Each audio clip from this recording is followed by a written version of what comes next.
భారత్ పాక్ ఉద్రిక్తతల నేపథ్యంలో కేంద్ర హోంశాఖ రాష్ట్రాలన్నింటికీ కేంద్రపాలిత ప్రాంతాలకు అధికారులకు అలానే చీఫ్ సెక్రటరీలకు ముఖ్యమైనటువంటి ఆదేశాలు జారీ చేసింది. దీని ప్రకారం 3 కేటగిరీలుగా జిల్లాలను విభజించి వీటిల్లో రేపు మాక్ డ్రిల్ నిర్వహించాలి అని చెప్పి ఆదేశాలు ఇచ్చింది. ఈ మాక్ డ్రిల్లో ఏం చేస్తారు ఏంటి అనేటువంటి వివరాల్లోకి గనక వెళ్ళినట్లయితే, ఒకవేళ వైమానిక దాడి జరిగేటువంటి అవకాశం ఉంటే, శత్రు విమానాలు మన సిటీల్లోకి ఎంటర్ అయి బాంబులు వేయబోతున్నాయి, విమానాలు వస్తున్నాయి అనేటువంటి ముందుగానే మనకి తెలిస్తే సైరన్ మోగిస్తారు. సో సైరన్ ఎప్పుడైతే వినిపించిందో పౌరులు ఎవరు బయటికి రాకూడదు, ఇళ్లలో దాక్కోవాలి, వీలైతే బంకర్లలో దాక్కోవాలి. సో దీనివల్ల ఏంటంటే బాంబులు జారవిడిచినా ఏవైనా పేలినా బంకర్ లోపల ఉండే వాళ్ళకి ఏం కాదు, సేఫ్గా ఉంటారు.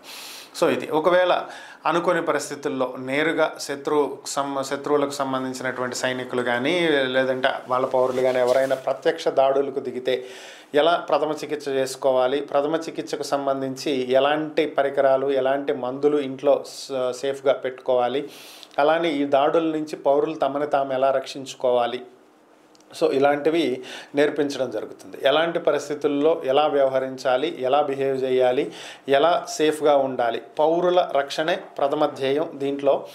సో వీటికి సంబంధించినటువంటి అన్నీ కూడా నేర్పించబోతున్నారు. ఇదే మాక్ డ్రిల్ అంటే. సో ఇది మొత్తం 244 జిల్లాల్లోనూ జరిగేటువంటి ప్రక్రియ రేపు ప్రారంభమవుతుంది.